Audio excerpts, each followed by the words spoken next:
Bonjour, nous sommes aujourd'hui à la salle du Grenier à Talent pour visiter une exposition de Madame Jessica Villaume sur l'Afrique. Nous allons découvrir ça ensemble. Jessica, bonjour. Bonjour.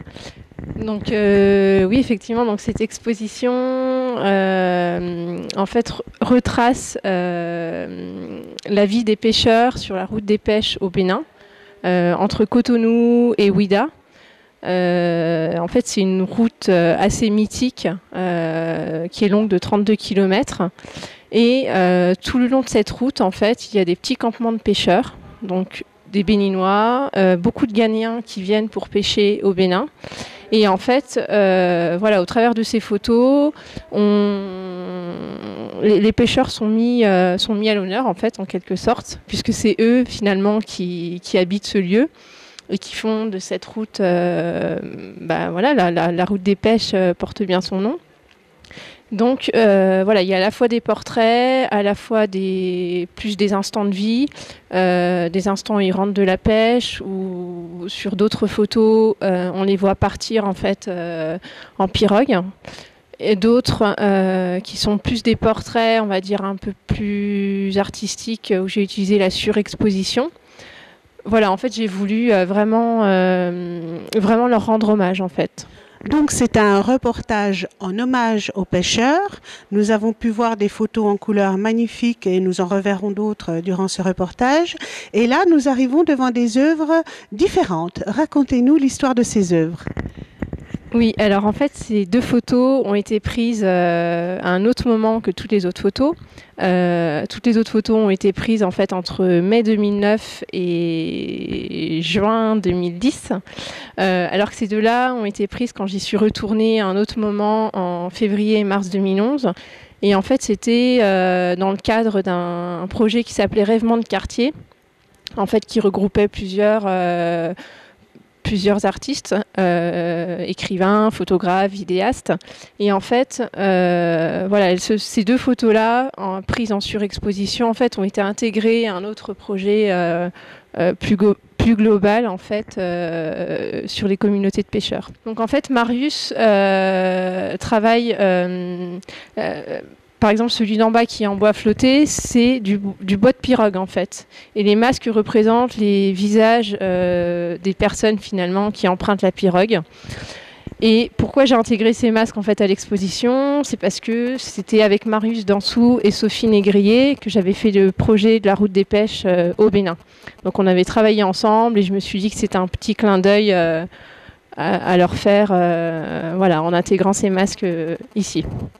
Alors, une fois le voyage entrepris, préparé, organisé, est-ce que ça a été facile d'établir le premier contact avec eux?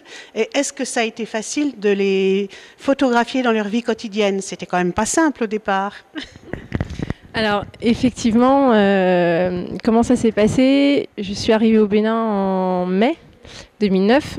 Et j'ai commencé à aller sur la route des pêches avec un ami béninois, donc Rafi Okefolin. Et en fait, j'ai été impressionnée par la façon avec laquelle les pêcheurs portaient les filets. Et ça m'a vraiment fascinée tout de suite. Et je me suis dit, mais j'ai vraiment envie de les photographier, enfin, ou en tout cas de rentrer un peu plus en contact avec eux pour comprendre leur mode de vie, essayer de me rapprocher un peu plus des pêcheurs, en fait. Alors, en fait, on y est retourné plusieurs fois. On a rencontré un groupe de pêcheurs avec qui on a discuté. Ils nous ont raconté un petit peu comment se passait quand ils partaient en mer, les difficultés avec les bateaux chinois qui se rapprochaient de plus en plus de la côte béninoise, et qui du coup les obligeait à partir plus longtemps en mer, et qui faisait que leur pêche était de plus en plus maigre. Et au final, y a des liens qui ont commencé à se tisser. Alors, il y a certains jours, on a tiré les filets avec eux, on partageait un repas, un verre. Voilà, d'autres groupes de pêcheurs ont été un peu plus, pas forcément hostiles, mais plus sur la défensive, où on demandait une contribution financière. Donc, j'avais pas forcément envie de rentrer dans cette dynamique-là. Alors j'ai respecté leur choix de ne pas vouloir se faire photographier. Et voilà, donc ça a vraiment été quelque chose sur le long terme pour pouvoir arriver à créer un lien de confiance et à partager des instants avec eux. Et au final, c'est vrai que ces photos, maintenant, quand je les regarde, je me dis qu'il y a vraiment eu tout l'avant qui est aussi super, en fait. Comment arriver à créer un lien avec eux. Si vous avez envie de voyager et de redécouvrir ces œuvres, rassurez-vous, l'exposition sera présente dans divers lieux de Dijon. Oui, alors au mois d'avril, les photos seront à nouveau exposées au Centre Livio à Dijon, donc tout le mois d'avril, du 1er au 30. Et au mois de septembre, il y a de fortes chances pour qu'elles soient exposées à la MJC des Bourroches, donc les dates restent à définir. Et puis j'ai eu d'autres invitations, mais les dates ne sont pas encore fixées, donc je communiquerai dès que je le sais. Mais Centre Livio, mois d'avril, à Dijon. Voilà. Nous souhaitons bonne continuation à vous et à vos œuvres et rendez-vous prochainement avec le Caméra Club pour d'autres reportages tout aussi intéressants. Au revoir.